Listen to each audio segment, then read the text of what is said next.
मैं हूं अमितेश और इस वक्त हमारे साथ बातचीत के लिए डॉक्टर उमेश सिंह हैं। डॉक्टर उमेश सिंह 2024 के लोकसभा चुनाव में बीएसपी के कैंडिडेट थे। चुनाव के बाद अब बीएसपी संगठन के स्तर पर कई फेरबदल करने की कवायद कर रही है। पिछले दिनों 23 जून को लखनऊ में इस बाबत बैठक भी हुई। क्या कुछ बैठक में निकला, किस तरह के बदलाव आने वाले दिनों में बीएसपी में हो सकते हैं, इन सब मुद्दों पर हम डॉक्टर उमेश सिंह से बात करेंगे। क्या कुछ तब्दीलियों की उम्मीद की जा सकती है संगठन के स्तर पर आने वाले दिनों में बीएसपी में? देखिए, बहन जी ने जो संदेश दिया वो तो मीडिया में भी आ गया, बिल्कुल साफ संदेश है।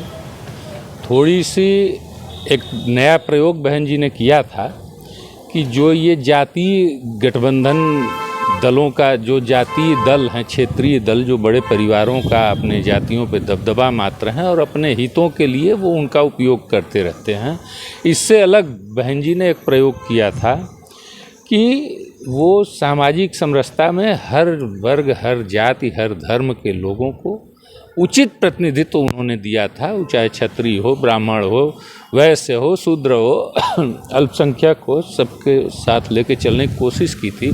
हालांकि देश में 2 ध्रुवीय चुनाव हो रहे थे, इसमें 3 पार्टियां ऐसी थीं देश में जो अलग ढंग से अपने प्रयोग कर रही थी। अच्छा। उसमें ममता बनर्जी थी बंगाल में, जो सीट शेयरिंग में तो इंडिया गठबंधन के साथ नहीं थी, लेकिन कमिटमेंट उनका इंडिया गठबंधन के साथ ही था, तो वो पार्शियली थी, इसलिए वो चुनाव अपना बढ़िया लड़ी। लेकिन 2 दल, उड़ीसा में बीजेड और हमारी बसपा, हम लोगों ने एक अलग प्रयोग किया। वो प्रयोग ठीक से सफल नहीं हो पाया। भाजपा के खिलाफ जो आक्रोश था वो बाइपोलर इलेक्शन बन गया, तो कांग्रेस और उसके सहयोगी दलों के साथ चला गया। अब कुछ जो कमियां थी उसको बहन जी ने ठीक से सुधारा भी है। जिन लोगों ने अच्छा काम किया उनको आगे भी लाई हैं वो, और काफ़ी अहम जिम्मेदारियां दी। वो बैठक संगठन की थी, प्रत्याशियों की बैठक अब उसके बाद होनी है, तो जब बुलावा आएगा तो हम लोग भी अपनी बातों को रखेंगे। संगठन के स्तर पे उन्होंने संगठन को राष्ट्रीय स्तर पर पूरा चुस्त दुरुस्त कर लिया। 23 तारीख को राष्ट्रीय बैठक थी, उन्होंने जो मैसेज देना था वो भी दिया। उपचुनाव भी वो लड़ेंगी। आकाश आनंद जी की फिर से वापसी उन्होंने की है। एक यूथ चेहरा भी हमारे सामने है, हमारे साथ है। बाकी जिन लोगों ने बढ़िया काम किया था संगठन में, उनको अवार्ड भी दिया गया है। इस बीच जो है कि नवनिर्वाचित सांसद अफजाल अंसारी कार्यकर्ताओं से मिल रहे थे, उनको धन्यवाद दे रहे थे।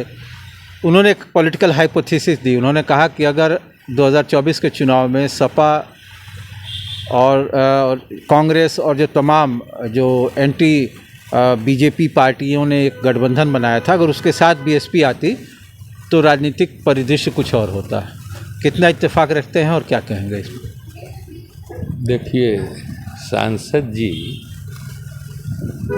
बड़बोले व्यक्ति हैं और बहुत कुछ नहीं कहना है।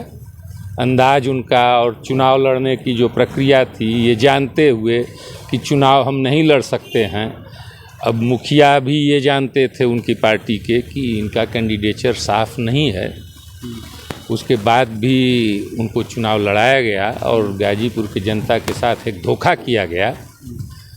और आज जो वोटर उनको वोट दिए होंगे वो पछता रहे होंगे कि ऐसा क्यों हुआ। और वो कल संसद में दिखे थे, लेकिन शपथ ग्रहण में उनका नाम नहीं आया।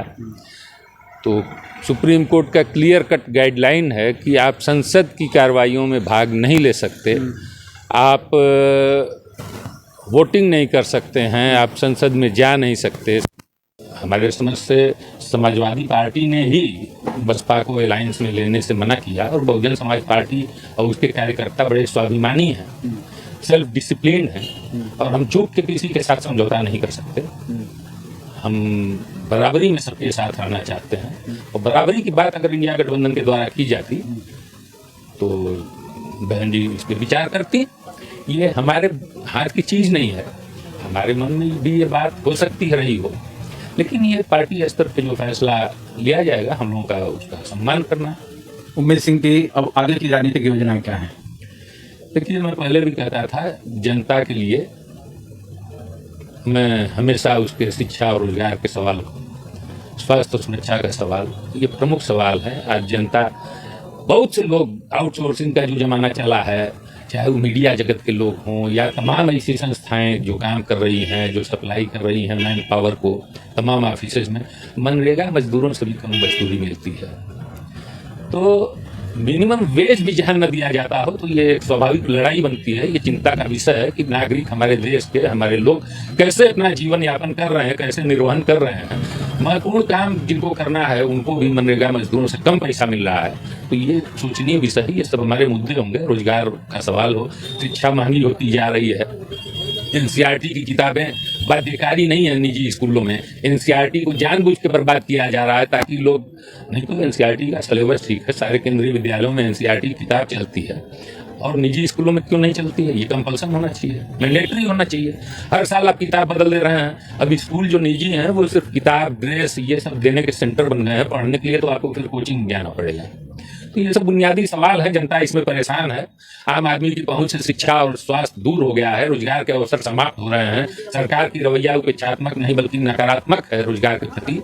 तो ये सब इशू है। मैं अपने हिस्से की लड़ाई जनता के लिए लड़ता रहूंगा, पहले भी लड़ता रहा हूँ, आगे भी लड़ता रहूंगा। बातचीत के लिए बहुत बहुत धन्यवाद। जी शुक्रिया। तो ये थे बीएसपी नेता उमेश सिंह, जिनसे हमने बातचीत की। Amit Kumar Singh, NBT online, Ghazipur.